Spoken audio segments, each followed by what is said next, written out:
नमस्कार, मैं अंजना और आप देख रहे हैं SP9 हिंदी न्यूज। आइए रुक करते हैं आज की बड़ी खबर पर। राज्यपाल आचार्य देवव्रत का आह्वान प्राकृतिक खेती ही टिकाऊ विकास का मार्ग है। राजभवन में प्राकृतिक खेती विषय पर आयोजित संगोष्ठी में मुख्यमंत्री फडणवीस, उप मुख्यमंत्री शिंदे, मंत्री, विधायक और अधिकारी शामिल रहे। महाराष्ट्र और गुजरात के राज्यपाल आचार्य देवव्रत ने आज 24 अक्टूबर मुंबई स्थित राजभवन में प्राकृतिक खेती विषय पर आयोजित एक विशेष संगोष्ठी में राज्य के मंत्री परिषद सदस्यों, विधायकों और वरिष्ठ अधिकारियों को संबोधित किया। इस अवसर पर मुख्यमंत्री देवेंद्र फडणवीस, उप मुख्यमंत्री एकनाथ शिंदे, विधान परिषद के सभापति राम शिंदे, उप सभापति डॉक्टर नीलम गोरे, मंत्री राज्य मंत्री मुख्य सचिव राजेश कुमार और विभिन्न विभागों के सचिव व अधिकारी उपस्थित थे। राज्यपाल देवव्रत बोले, जैविक और प्राकृतिक खेती में है मूलभूत अंतर। राज्यपाल ने अपने संबोधन में जैविक ऑर्गेनिक खेती और प्राकृतिक खेती के बीच का अंतर स्पष्ट करते हुए कहा, जैविक खेती में कुछ बाहरी जैविक तत्वों का उपयोग किया जाता है, जबकि प्राकृतिक खेती पूरी तरह से प्राकृतिक। इसमें मिट्टी, पानी और पर्यावरण का संतुलन बनाए रखते हुए फसल उत्पादन किया जाता है। उन्होंने कहा कि प्राकृतिक खेती केवल कृषि पद्धति नहीं, बल्कि जीवन जीने की एक विचारधारा है जो मिट्टी की सेहत, जल संरक्षण और मानव स्वास्थ्य तीनों को साथ लेकर चलती है।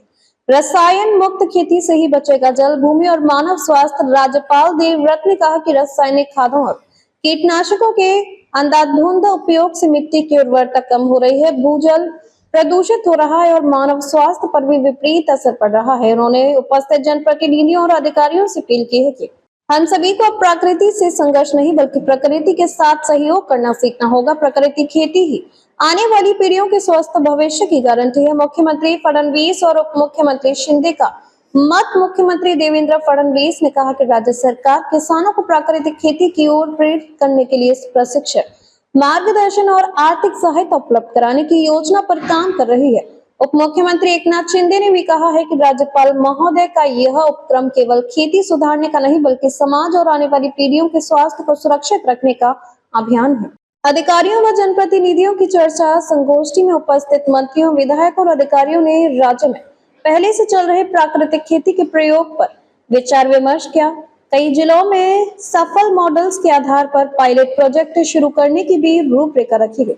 राज्यपाल का संदेश, प्रकृति से प्रेम करो, प्रकृति के साथ जियो। अपने समारोपिक भाषण में राज्यपाल आचार्य देवव्रत ने कहा, हम रसायनों के प्रयोग से अल्पकाल में उत्पाद तो बढ़ा देते हैं, लेकिन पर दीर्घकाल में मिट्टी का जीवन समाप्त कर रहे हैं। मिट्टी को जीवित रखना ही पृथ्वी को जीवित रखना है। आइए हम सब मिलकर प्राकृतिक खेती को जन आंदोलन बनाएं। अब तक के लिए बस इतना ही। फिर मिलते हैं एक ऐसे ही बड़ी खबर के साथ। तब तक के लिए नमस्कार और देखते रहिए SP9 हिंदी न्यूज। अगर आपको वीडियो पसंद आई हो तो इसे लाइक करें व शेयर करें। ऐसे लेटेस्ट अपडेट पाने के लिए बेल आइकन को प्रेस करना ना भूलें। अगर आप हमें फेसबुक या फिर इंस्टा के माध्यम से देख रहे हैं तो हमारे पेज को फॉलो जरूर करें। सबसे पहले और सबसे तेज खबरें देने वाले एकमात्र चैनल SP9 हिंदी न्यूज। यह चैनल सामाजिक, राजनीतिक, कला, खेल, शैक्षणिक, कृषि तथा ग्रामीण क्षेत्रों की ताजा खबरें आप तक पहुँचाता है। SP9 हिंदी न्यूज के YouTube चैनल के माध्यम से इसका प्रसारण पूरे भारत में किया जाता है। ऐसे ही ताजा और भरोसेमंद खबरों के लिए देखते रहिए SP9 Hindi news. Your time your news.